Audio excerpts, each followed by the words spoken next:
The advice and opinions expressed by Dr. Grandpische and her guests are meant solely as suggestion and should not be in any way construed as child-specific advice. Dr. Doreen Grand-Pichet is Dr. Doreen is an expert in autism. Doreen Grand-Pichet. Dr. Grand-Pichet. Dr. Doreen Grand-Pichet. Dr. Doreen Grand-Pichet is a visionary in the field of autism. Now you can ask her questions on Ask Dr. Doreen. Dear Dr. Doreen, my son, and they say their name, was diagnosed 12 years ago. He is 15 now, and although we have done tons of therapy of all kinds, it is clear that he is and will always be one of those kids who is profoundly autistic. I know that I'm supposed to just accept this and love him for who he is, but the grief I feel could fill the Grand Canyon. The guilt I feel over this is even worse, and I don't feel allowed to feel any of the things I feel. I am sure you have dealt with parents in this situation. How do I breathe? How do I go on with life? Big. That's such a tough thing. Yeah, I'm so sorry that you don't feel like there's a space for you to express your grief. And I think that's probably the number one issue here, because until we actually go through grief and process grief, it lingers. And you've already been suffering with it for 13 years. And that is more than anyone should have to suffer with grief. In fact, I don't know how you've struggled, how you've managed all these years, because it is extremely difficult to experience grief for that long.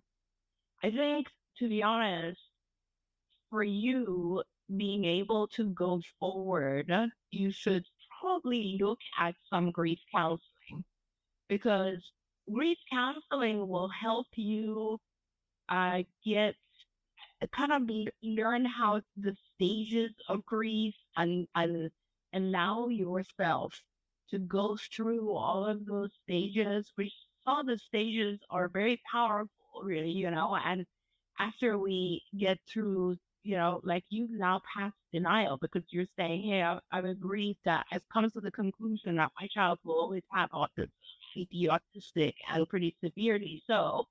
Okay, so you're accepting that. And I think you have to now allow yourself to go through things like anger and express that and be able to process it and get to the end of, okay, I've now felt this and now I want to take some steps.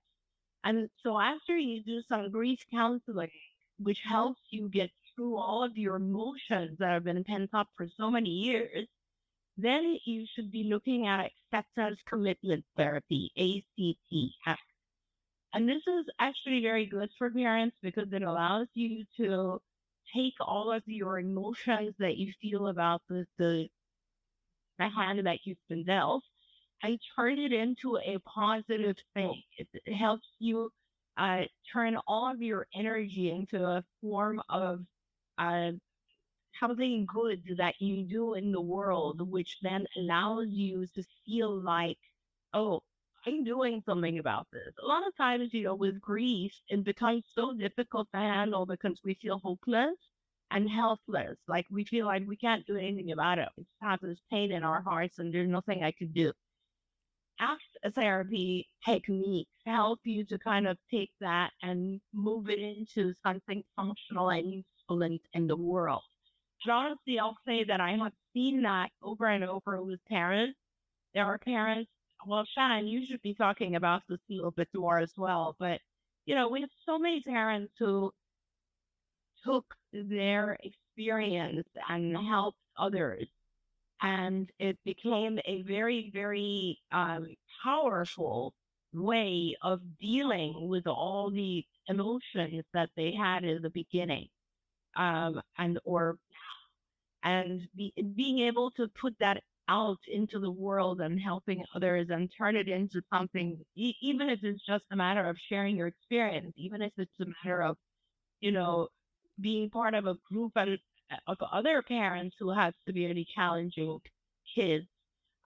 It's just once you share that energy with others, it becomes a much more positive experience, and you realize that you're not alone, and you realize that there are things that you can do to help others, and you realize the strength and the courage that you have had and that you can share with others, which is also very, very meaningful.